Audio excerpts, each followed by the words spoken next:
All right, this is Stephen Sloan. The date is April 5th, 2012. This is an interview with Raymond S. Watson, and we're doing the interview for the Veterans History Project.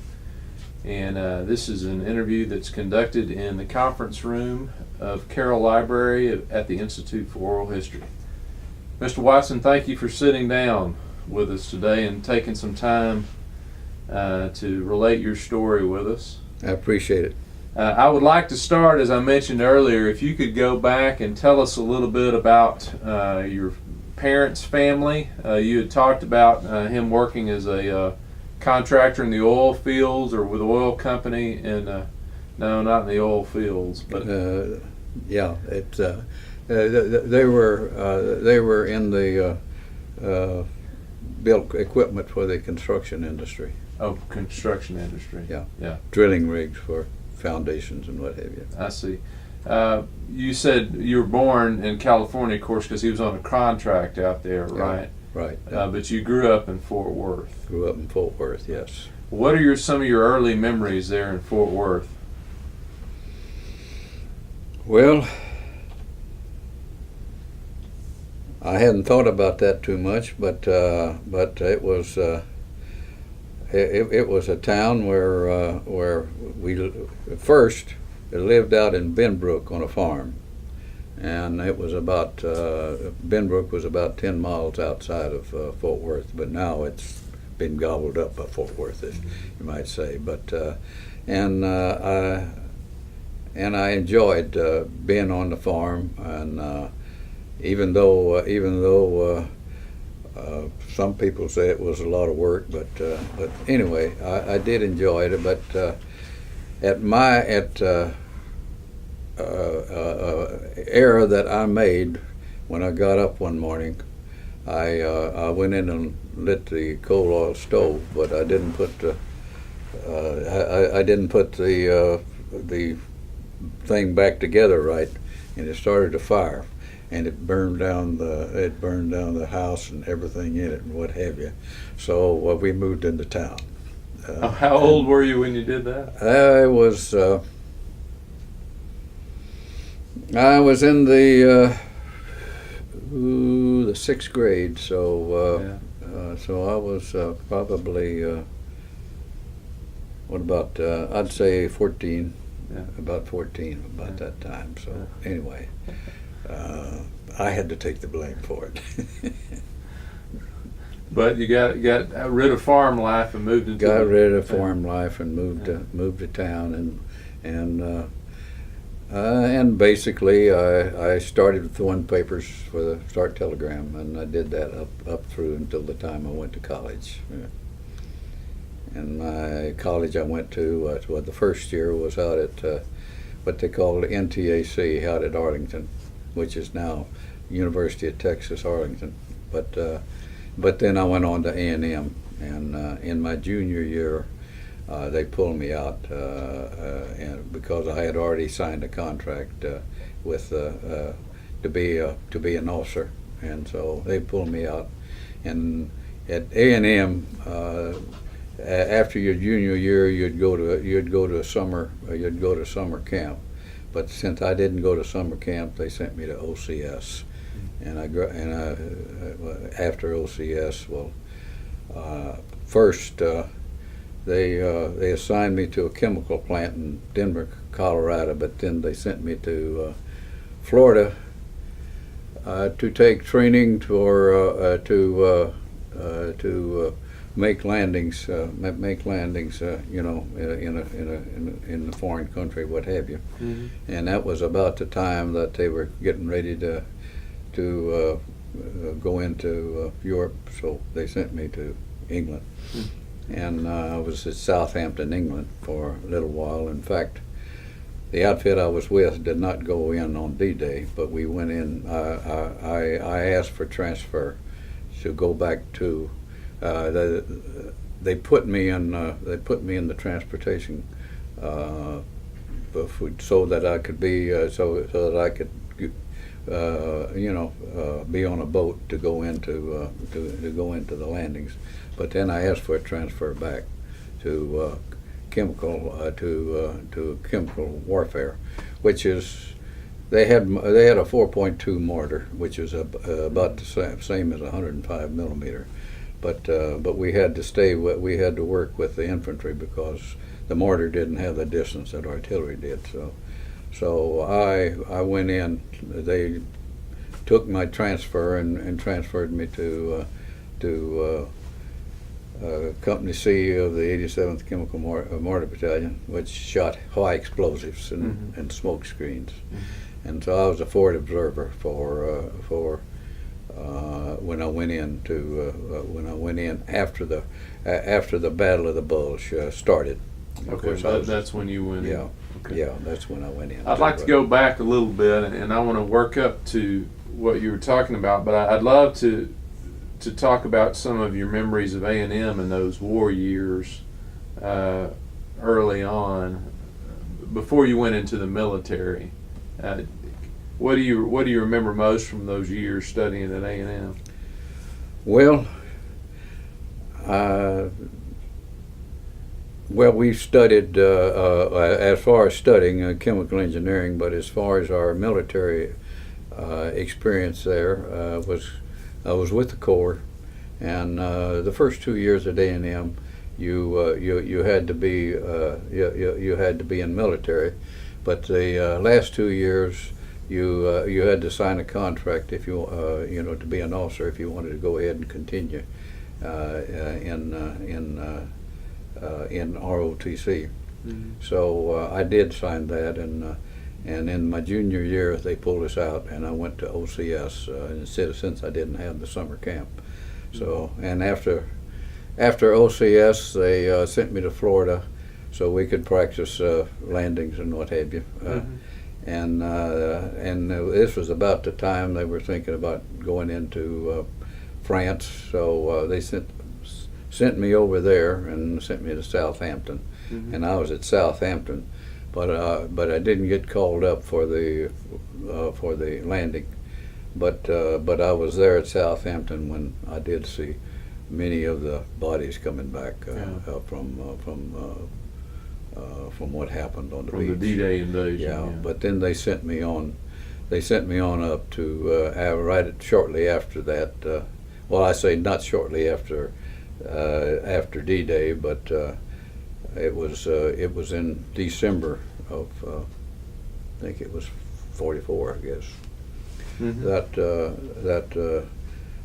they sent me over to join the 87th Chemical Mortar Battalion, and we shot smoke screens for when we crossed in river crossings and so forth, and then we shot the high explosives. Since it was 105, just about the same thing as 105 millimeter.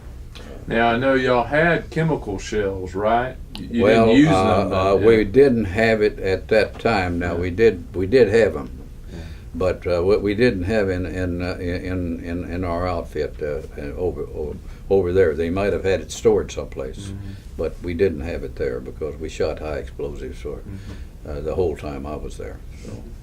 Well, now, why did you decide to go into chemical engineering? Why did you decide to choose that as a route of study? Well, like most students, you have some things you like to do and you don't.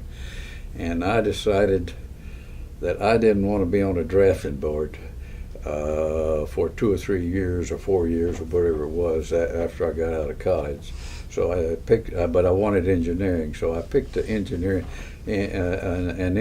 course that I didn't think I'd be on a drafting board for a while. Now that might be a strange reason for picking that, but that was at the time. But I was glad I did it. Yeah. Well, going back, you talked about when you went into waiting for officer candidate school, you went through a month of basic training. Yes. Are there some things that stand out from you from basic? Well, I learned about the 2-star generals that bossed us around, and we talked about that because my whole class went down there. So we got a taste of the the two-stripe generals bossing us around. So we learned a little humility. Not humidity, but humility. Yeah. Humility. Yeah. There was humidity, though, I guarantee. There was humidity. I tell you for sure. But did life in the Corps prepare you for? I think so. Because I had no problem with OCS and joining. I think in the long run, I decided the Army wasn't my career, but I went through some rough times, but I also enjoyed the comradeships and so forth with the group that I was with, and I appreciated it very much. Do you remember a moment or a time when you decided that the Army wasn't your career? Well, I think my first assignment was in Denver, Colorado, and it was a chemical plant, and I guess he was a brigadier general or something that was a commander there, and we had to go in and eat, and they had all these procedures we had to go through and what have you, and I said if that was the Army career, that wasn't for me. So that's when I started saying, well, I'll do what I can for for the service when I'm for the country, but that wasn't going to be my career. So. Well, had you been following fairly closely what was going on with the war during the early 40s when you were in school? Well, we got some of it. I didn't follow it as close as I'd like to, and I've gone back and tried to read up on it, the strategies and all that sort of forth. But at that time, I didn't pay that much attention to it, I have to admit. But I knew that I wanted to go. Well, can you talk about when you got to Southampton, what was the mood there during that time? Well,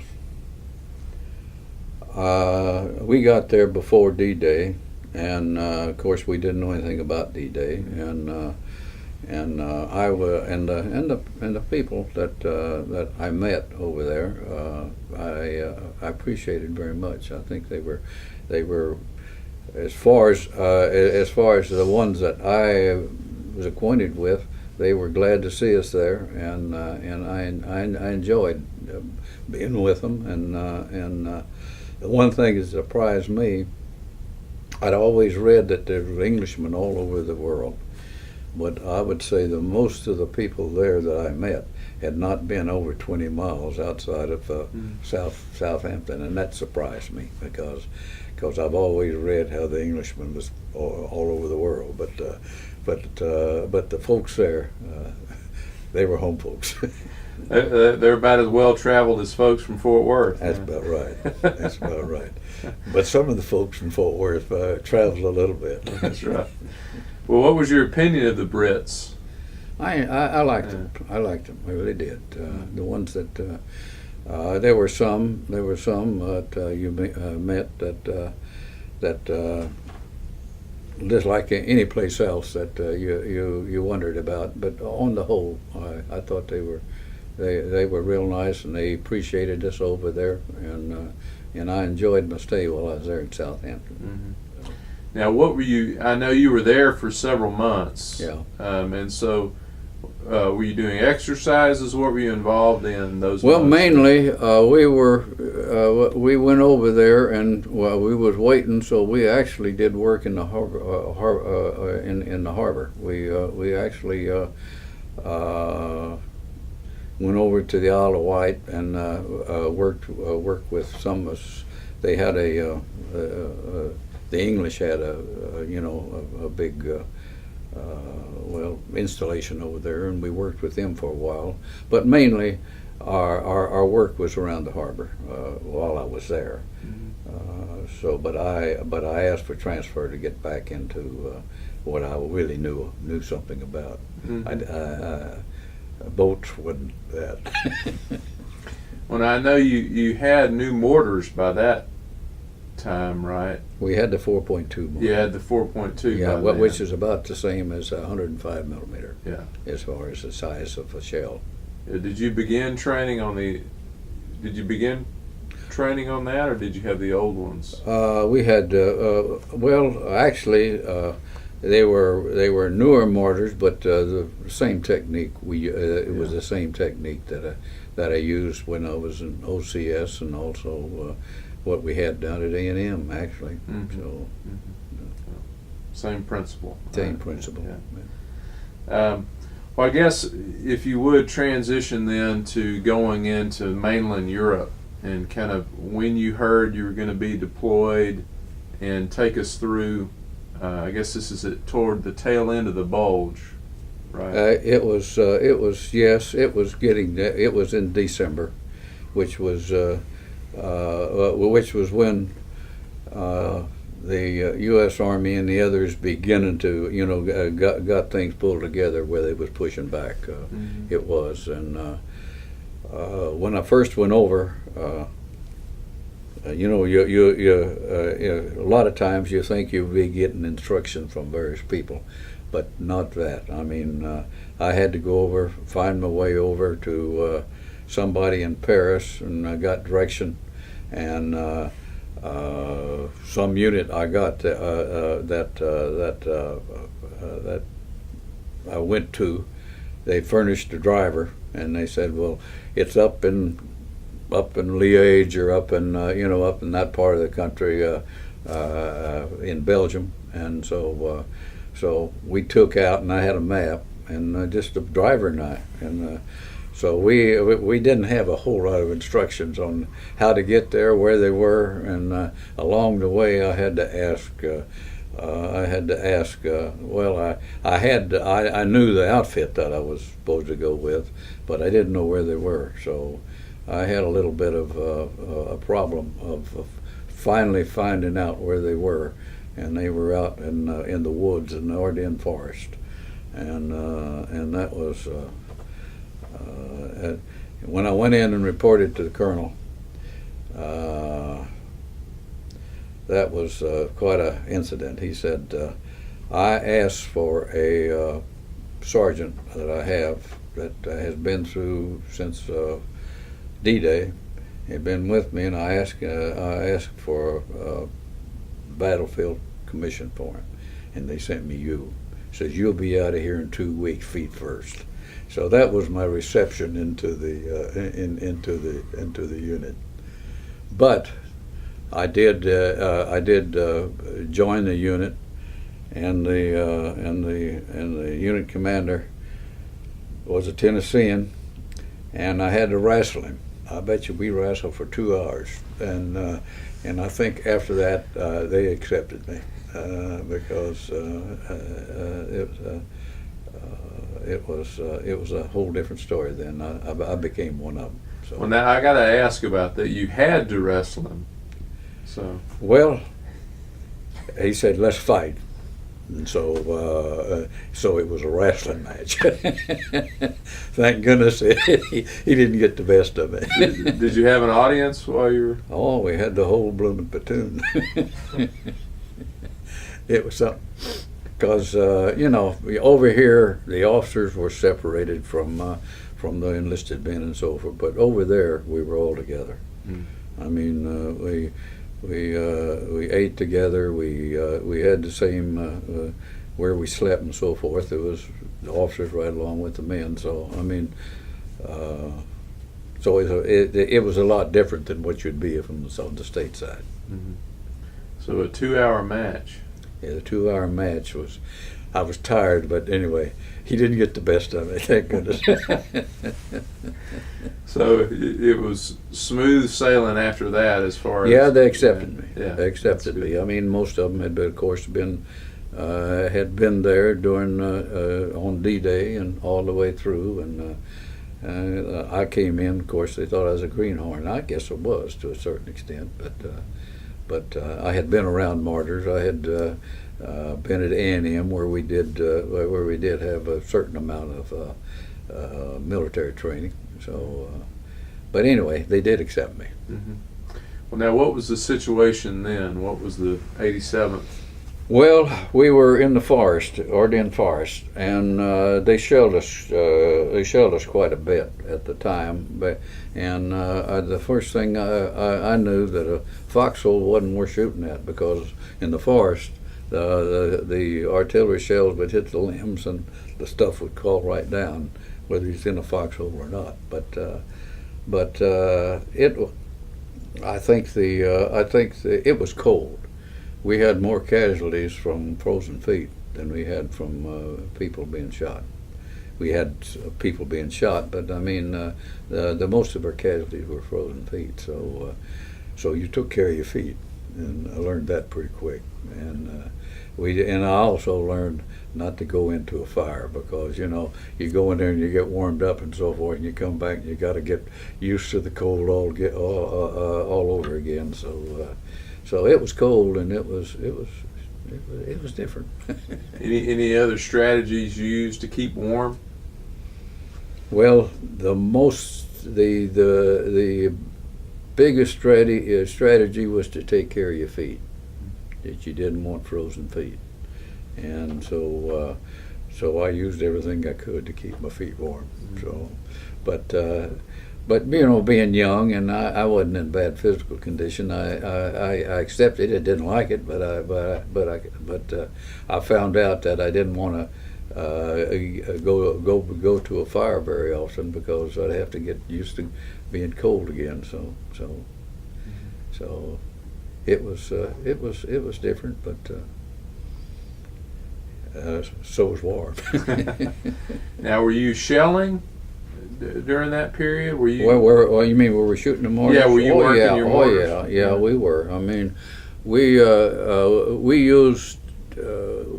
worked. They assigned us usually to a battalion, and the battalion was the attacking battalion, because they needed mortar fire, and they could direct us, because the artillery was a little bit separated and had under separate command. But we worked right with the battalion commander or the company commander. That was the one assigned to go into the battle. Mm-hmm. And so we became just a part of them, as far as that's concerned. And we they would have some at times information on where the troops were, and they would ask us to shell that. And then also, whenever I was a forward observer, whenever I saw something like a tank or something like that, well, I also called fire in on that, as well as the fire that the battalion commander or the company commander at the time that we were attacking. So. Mm-hmm. Now, this may be a hard question to ask, but were there things you learned about working with mortars when you got into combat that were different than your training, as far as things you discovered, strategies or things like that? Probably the biggest thing that we discovered that we didn't even think about was defective shells, and several of them blew up in the mortar, and probably who I replaced was one that was injured, and I think he probably later died because the mortar blew up. So we learned to be very careful about when we put a shell in there that we protected ourselves. And at one time, when we found out we had defective ammunition, we used the lanyard to let it go down and be away from the mortar. Mm-hmm. But then we got they overcome that problem with the 4.2 shell, and then we could go back. But that was the surprising thing to all of us. We got probably nearly as much casualties from ourselves than we did from the enemy. Did you feel like y'all had pretty good accuracy out in the field? Oh yeah, Those mortars? that was good because we ourselves knew the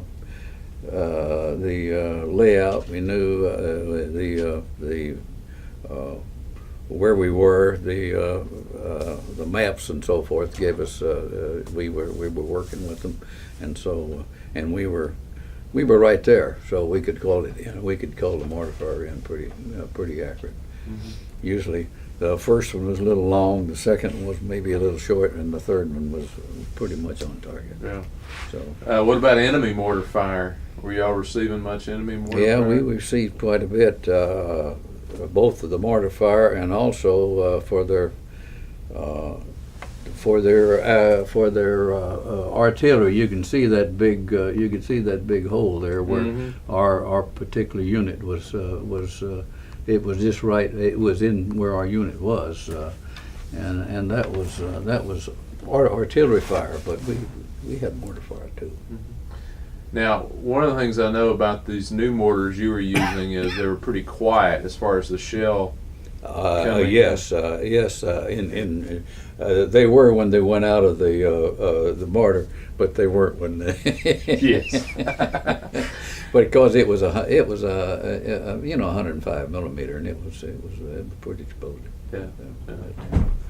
Well, you talked about kind of enemy defenses beginning to give. Yeah. So I know you were dug in for a while. When did you start to become more mobile? Well, we started that right at first around Liège and what have you. We were pretty stationary, but then there was a break, and we started moving, and we moved pretty fast. They were beginning to retreat, and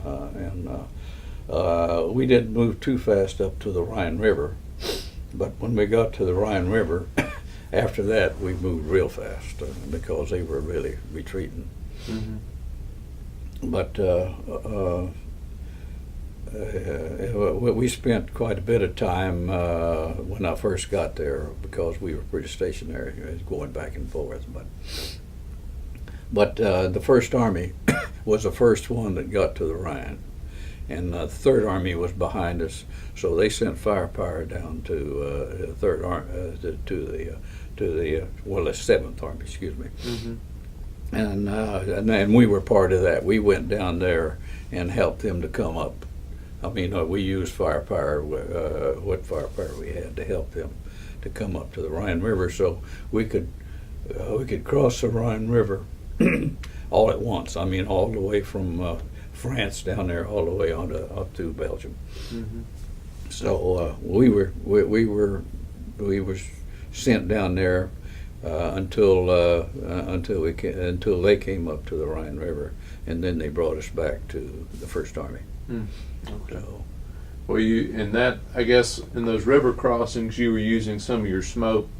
the smoke was mainly used. However, if you've been to Germany, some of those some of that land there was just level. I mean, it was for miles and miles, and whenever they were set and stationed, we did use smoke, so that they didn't know of our movements up until they could use us as smoke, while the artillery could use the high explosive. Mm-hmm. But we used both high explosive and smoke.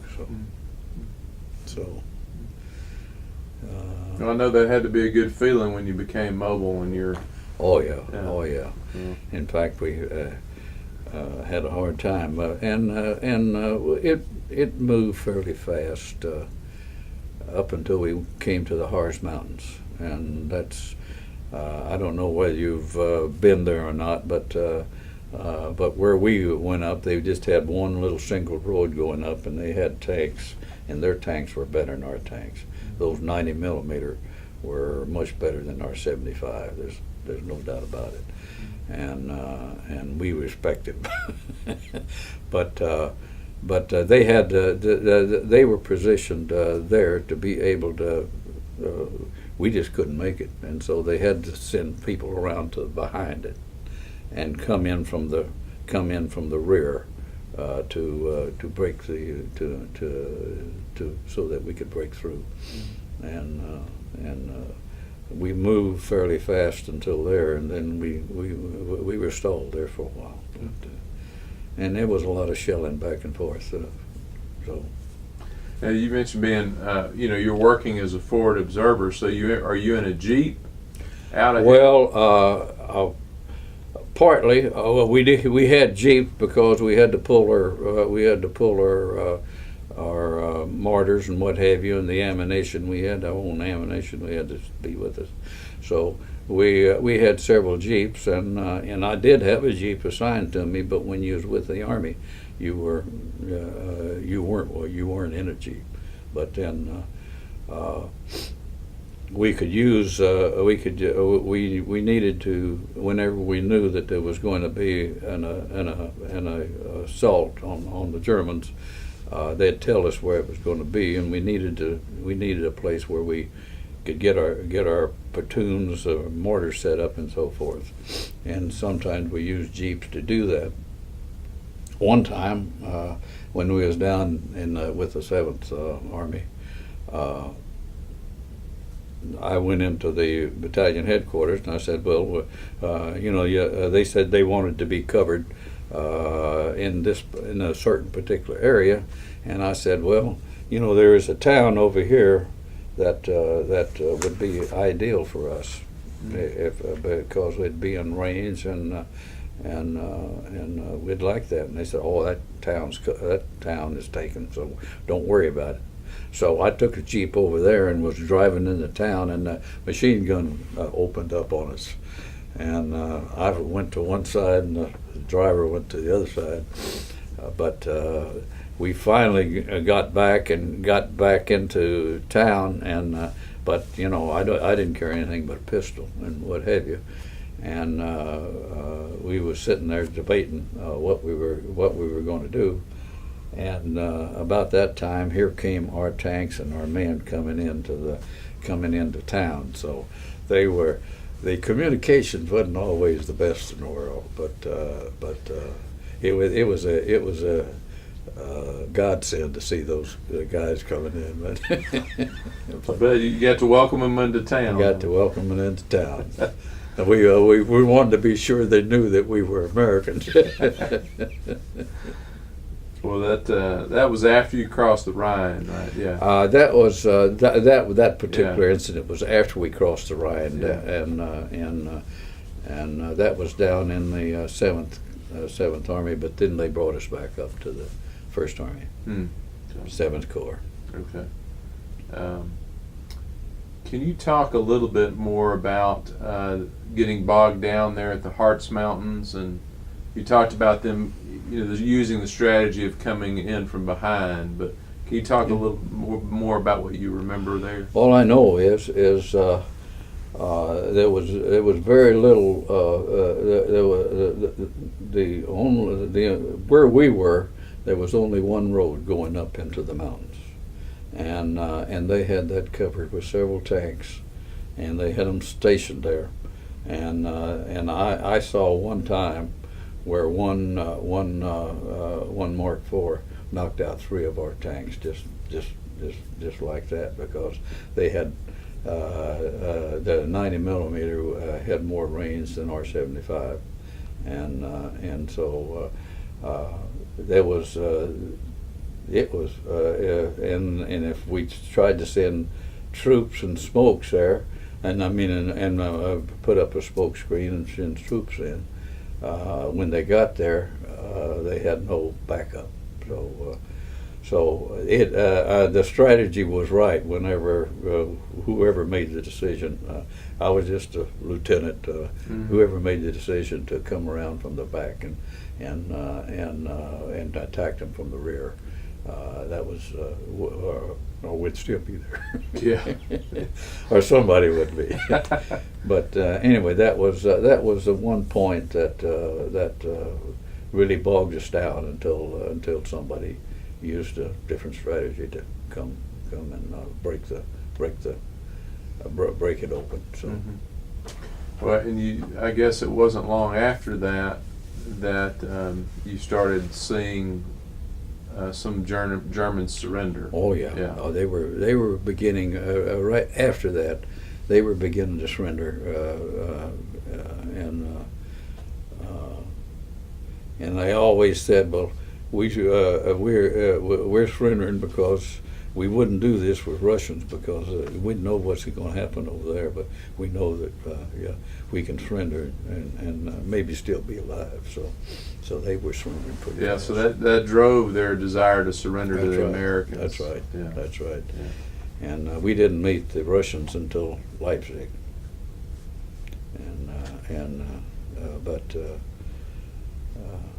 But they well, I don't know whether they liked to fight or not, but they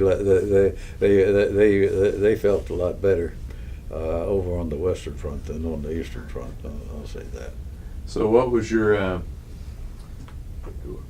did you get a chance to interact with any of the Germans that were surrendering? Some, not much. I will say this: we had one of our platoons, and that were actually they were in the basement of a house one night, and the SS came in and just killed them all,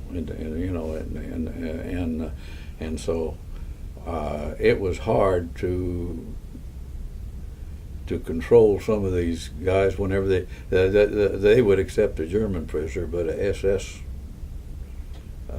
better watch out. And so we had a hard time being sure that they didn't kill the SS boys. There's no doubt about that. I could say that. I would like to be able to say something different, but that was true. I mean, the Germans, they were kind of like us. I mean, they were regular people, except for the SS boys, and they were killers. There's just no doubt about it. Yeah. Now, was it from that position you went into Leipzig next? Is that right? Leipzig? Yeah, Leipzig. I'm sorry. Yeah. Was it not long after that the second platoon? The Is that third right? platoon? What was it? Third platoon. Third platoon. Okay. Went into Leipzig, right? Yeah. Right. Okay. Now I know. Can you tell me that story? Because I know that's a story about your mission going into Leipzig. Well, this was when the German troops were just coming in all over the place, and we had 40,000 of them, and we wanted to build a fence and everything else, and so one of my jobs was go in to see the burgomasters of Leipzig and some burgomaster of Leipzig, and get supplies and what have you, and he was arrogant as all get out. He spoke English better than I did, but he wouldn't speak English to me. But anyway, yes, I had a run in with him, and I didn't pull a pistol, but I sure wanted to. But anyway, we had some other people with us, and we just told him what we was going to do or else, but that was. But a lot of the soldiers were, well, they were kind of like us. I mean, but some of the officers were arrogant. There's no doubt about it. Mm-hmm. Well, go ahead. I was just going to say, and also they had quite a bit of women that were captured, and in that camp we had about 41,000 and I would say there would probably be a few thousand of them were women. Well, I know handling all these prisoners, or all these. Now, these were prisoners of war that were surrendering. Yeah. Yeah. Right. I know that had to be a logistical nightmare. Oh, Just yeah. dealing with. Well, actually, we were fortunate enough in Leipzig to be able to get by a storehouse that had quite a bit of food. But what we did do, and they knew it at nighttime. We would shoot a machine gun over the whole thing, about 5 or 6 feet up, and if anybody was standing or what have you, they knew what was going to happen. But they were warned, and they took. They didn't get. We didn't have much trouble. I think they were ready to get out. They wanted to go home, and they knew it was they knew that it was that they weren't going to do what they wanted to do. So they were giving up at that time. Mm-hmm. But so. Well, one of the things I want to definitely ask you about is Buchenwald. And Yeah. if you could tell me a little bit about, if you could begin by talking about when you maybe first heard of these sorts of places. Well, we weren't the outfit that went into Buchenwald. They were on our right. They were, and we heard that we heard that there were a place there where there was a camp, and there were just a lot of dead people. We didn't know what the camp was at the time, but later on found out about it. But it was they told me some stories about it, all the dead people and what have you, that I had to go over there because being a forward observer, we'd go up for 2 or 3 weeks, and then they'd be pulled back and let somebody go up again. And the time that I was back off the front line, I went over there to see what it was, and I think you can see from some of the pictures we had that they stacked the bodies. They were just stacking up. They'd have them facing one direction on the first layer. The next layer they'd turn them around 45 degrees, and then they'd go up about 5 stacks high, and they were I couldn't count how many people that were just dead, and they were one of them were skin and bones, and it was awful. The odor was bad, and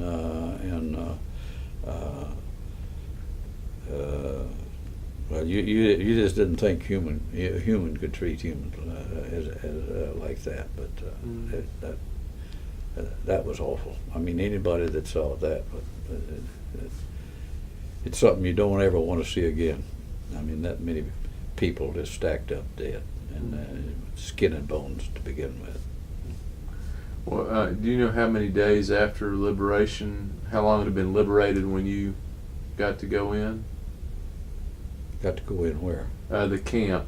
How long had it been since it had Oh, been it was discovered? it was 2 or 3 days. 2 or 3 days. Probably 2 days. It was. It traveled fast.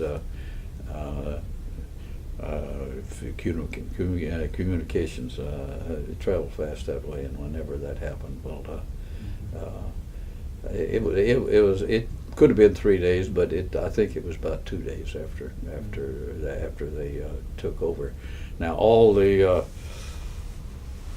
German that had something to do with it, they had gone, but there were a few Germans around. But then I know that later on the one or two of the generals had the whole town come in and just go over that whole thing and they made some of them crawl over all the bodies.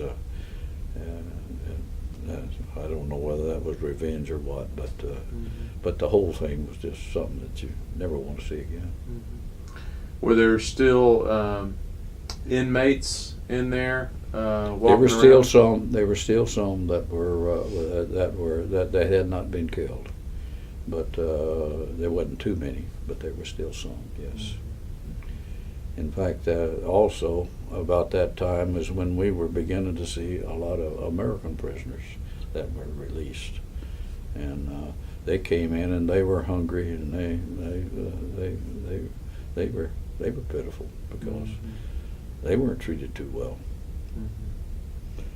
I know that we had to watch our stuff because they'd steal it, but I can understand that. Did you get a chance to look around Buchenwald or around the camp? I went through it. They had a lot of steel doors and stuff. They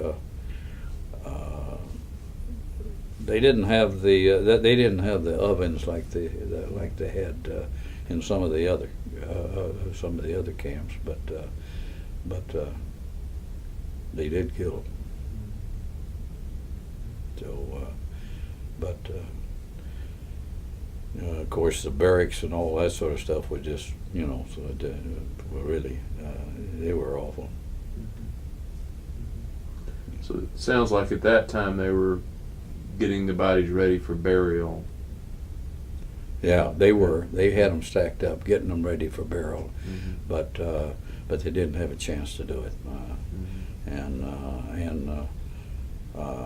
I didn't. I wasn't there when they brought the townspeople in, but I think that was a eye opener for a lot of those Germans. Now, were you encouraged? I know through some of other readings, Patton, Bradley, really encouraged Soul GIs to go see the camps. Were you encouraged to go see? We didn't directly encourage. I mean, I didn't see any direct somebody from higher up come in and do it, but we wanted to. Yeah. We now they might have encouraged some. I don't know, but our outfit, I just wanted to go over there, and I'd heard about it, and I didn't believe it, but I did after I got there. Did it affect at all how you thought about the enemy? Well, I didn't think how human beings could treat other human beings that way. I really didn't. But, well, it's hard to say. I think a lot of people either said, well, it didn't happen, or even Germans. Or what have you, but I think it was. I don't know that the basic people were much different than over here. I mean, a lot of them just didn't pay any attention to really what was happening, and I think I see that over here from time to time. But I think they got a real eye opener. I've talked to veterans who talk about not just their experience in some of the camps, but their experience of war has stayed with them in a lot of ways, where they think about it or dreams or something like that. And I'll go ahead and ask if you're willing to share if that's been true for you. Well, it has been, but I don't think that it's really affected me. In other words, I didn't want the Army as a career, but if I needed to go back, I was ready to go back in Korea and so forth. Even though I had 2 daughters, what have you, but I felt that any situation like that, we need to do something. So I don't know. It didn't affect me to the point that I wouldn't do it again. I mean, if I asked for service. Well, the one thing I will say sure. is it did. We had some young people, and some of them were I don't know. They grew. I guess they were hardened, but they would go. They see a ring or something on a dead body. They just cut the finger off and do that. I mean, some of that happened even with our people, and that's something I couldn't take. I mean, anytime I found out about it, I tried to do something about it. But that trait, I guess, is in a lot of people. Maybe all of us. Well, I want to ask about happy memory. When did you hear the surrender? Well, we were in. I'll put it this way: we were in Leipzig, and we got orders to go to Japan. Well, now I want to go to the German surrender. When I know that. Oh, I'm sorry. Okay, I know I just that. want to make sure. Yeah, I know that. Okay. But we were, and of course, but I better go back then because this was after the German surrender. Yeah. Well, we really had a party, and we also had a real party when we met the Russians in Leipzig. Had another.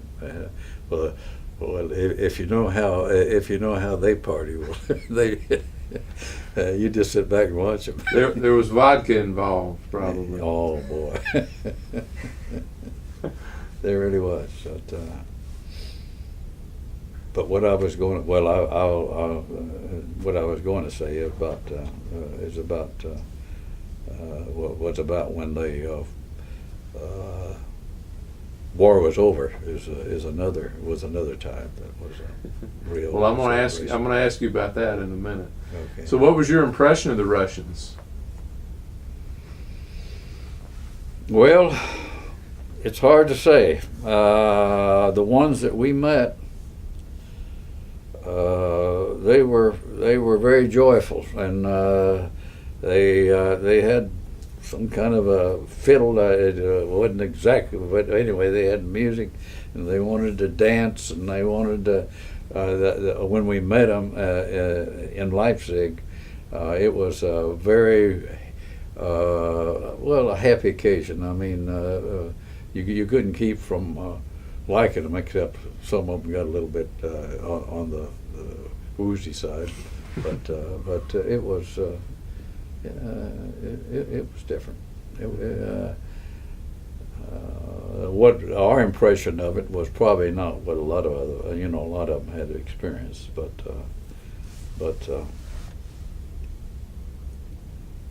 the ones that I'll put it this way, they know how to party. Well, it's such an interesting moment because relations with the Russians is going to change so quickly. That's right. After the war. That's right. But That's right. a lot of people forget. That was they really if it hadn't been for the Russians, I think the outcome would have been different. We really do. I mean, that's because the Russians that war, or what they had over there, and the Germans came back. The Germans that I was able to talk to, they said, "We're sure glad we're over here where the Americans are, not where the Russians are." If it had to be, if we had to be fighting somebody, well, it's a lot better fighting Americans. I got that impression. Well, so Germany surrenders, and I know you get instructions that you're going to begin to prepare for the invasion of Japan. Yeah. Can you talk about kind of that process? Well, I mean, it was really no different than an assignment that we were having over there. In other words, we had a job to do, and we accepted it. I mean, I don't know of anybody in our outfit that got mad or what have you. It was just something that it was something that, and we were glad that we were going to go back to the States to get to see it. We had a month. They gave us a month to, and we went back and well, I was downtown Fort Worth the day that Japan surrendered, and that was a very well. It was a very happy occasion. I didn't want to go over there, but I was going to go. So you were there when you got news of the bomb being dropped. You were in Fort Worth. We got news of that, and then we also got news that Japan surrendered. Do you remember what you thought when you heard of the bomb being dropped? Of course, I know you had no knowledge of it, but no. Yeah. I mean, I know that maybe a lot of people thought that wasn't right, but to me, I think that was the thing to do. I really do. Yeah. But there's a lot of pros and cons these days, but that's after the fact. Well, I know the discussion of the casualties that taking the mainland of Japan. We just shook our head because they were going to fight to the last man. We knew that, and we weren't we weren't looking forward to it, but it was a job. Mm-hmm. And so that was a party. that was a party. That was the best one. But I know you were in Fort Worth instead of Leipzig, so Yeah, that was, and that was, of course, I think that was a party for nearly everybody in the States. I hope it was. So now, coming back, you went to France, We went to France. and then the Queen Mary.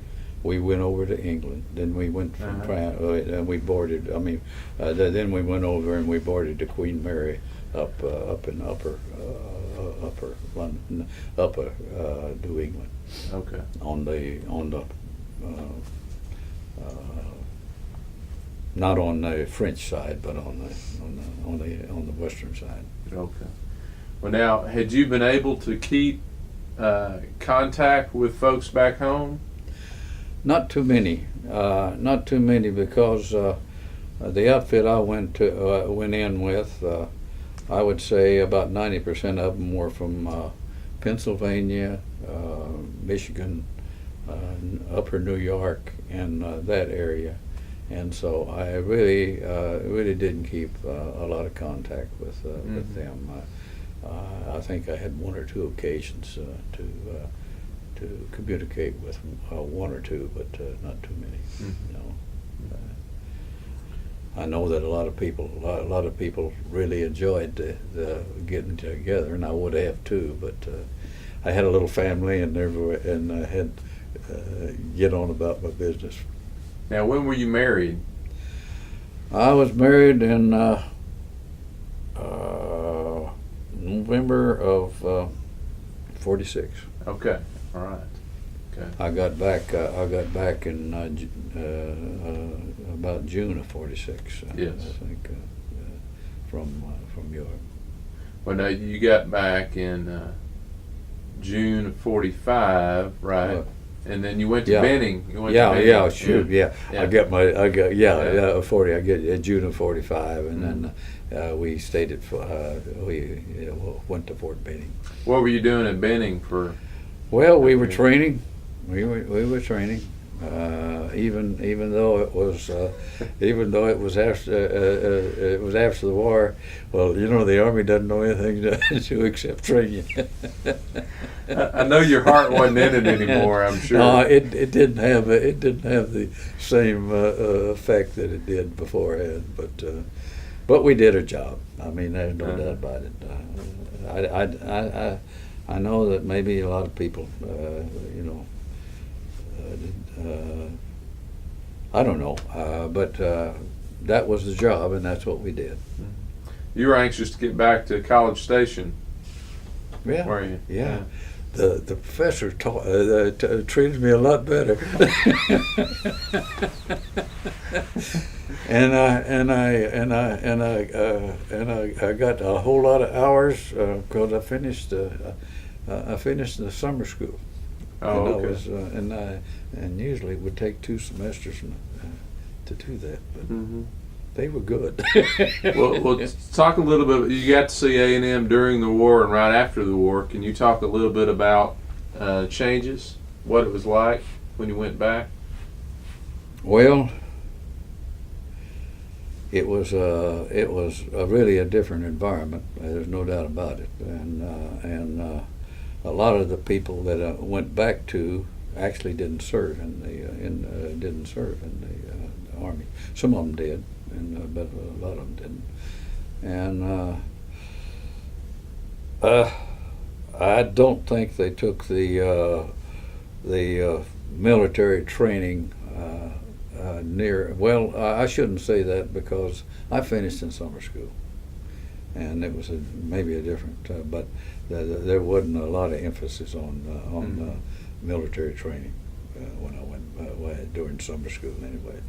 Mm-hmm. But I have to say that the professors treated us better. All you had to do was win a war for a professor to treat you a little nicer. Well, I know there were a lot of GIs that were pouring into A&M. Yeah, after they the war. were. They were.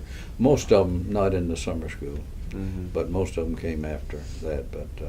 But there were some. There were some in the spring that. When I say in the spring, early June, I should say that we're glad to get back. Mm-hmm. So you finished up that summer. That fall, you got married. That's right. And is that when you got your? Did you get? Did you go to Illinois then? No, I went ahead and of course got my degree Uh-huh. in September. Okay. And actually I let's see, I joined Anderson Clayton, which is a Houston company, and first went to a plant in Sherman, and then then I was assigned to go with a group to build a plant in Illinois, Jacksonville, Illinois, and I spent 11 years there with the crew, building the plant and then starting it up. Mm-hmm. So that's and then from there I was transferred to California, where we built another plant in Fresno, California, and started it up. Okay. And then Well, I've got to ask about Outstanding Young Man of the Year in Illinois in 1959. How'd you get Outstanding Young Man of the Year in Illinois? Well, I was. You were outstanding, huh? Sure. No, I was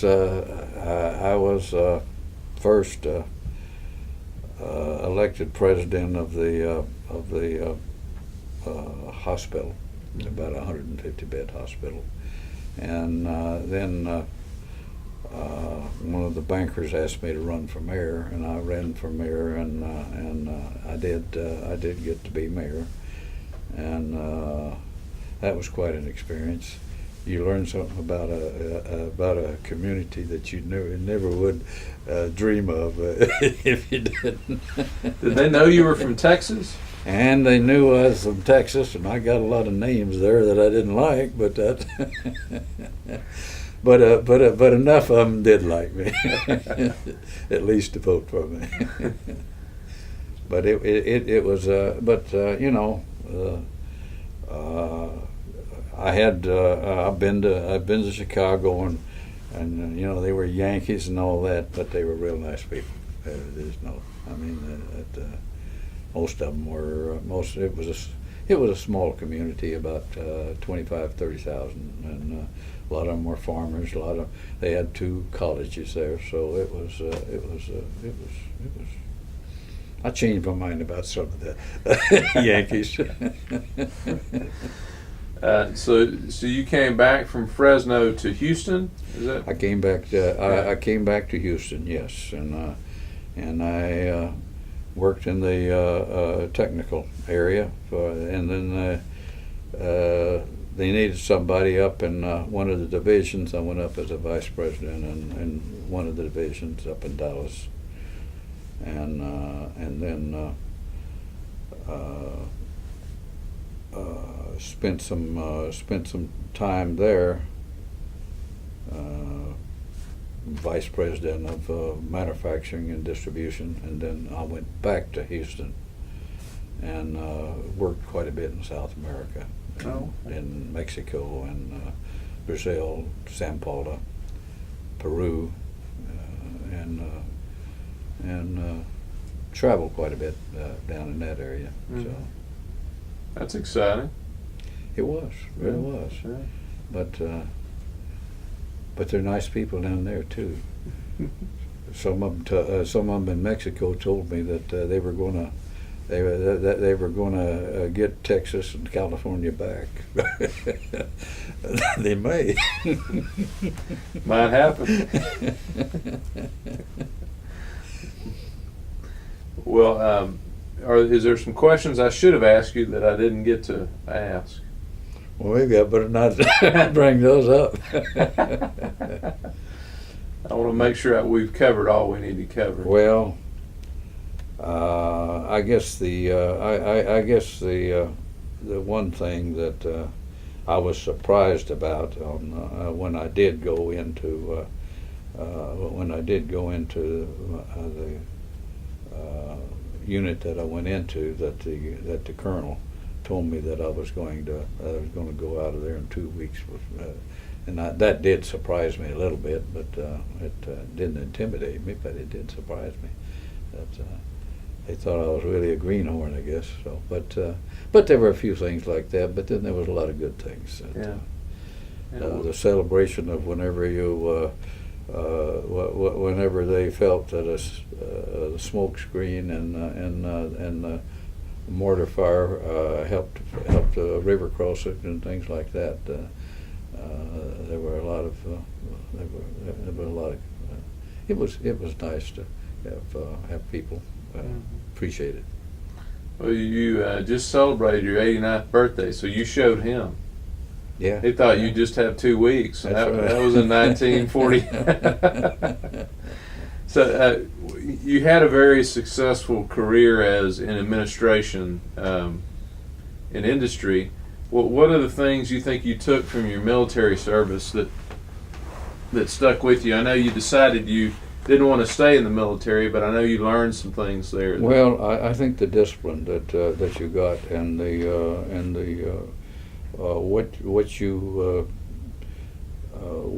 what you wanted to do, or what you were assigned to do, that you wanted to do the best you could, and I think that showed up in the service as what needed to be done, and I think I tried to follow that through in whatever I did, and whether it was building a plant or whether it was running a plant or whether it was so forth. So, but anyway, I think it was good training, and I would like to see a lot of other people get the same training. It's not anything that I'm different than anybody else, but I think the training helped out a whole lot. So. Well, Robert DeBoard is with us. He's my graduate student that's filming us today. And Robert, did you have any questions that you'd like to ask Mr. Watson? No, not. Okay. Nothing comes to mind right now. Okay. I enjoyed listening to the stories, though. Well, both Robert and I want to thank you for your service, first of Thank all, you. to our Thank country. And I'm a professor, and I'm nicer to you because you served. You didn't have to teach me. That's right. But we also want to thank you for taking some time out today to sit down with us and share your story. Well, I appreciate it, and I appreciate what you're doing, and I'm glad to see some of this being brought out officially. That happened, and I think you all are doing a wonderful job doing it. Well, thank you.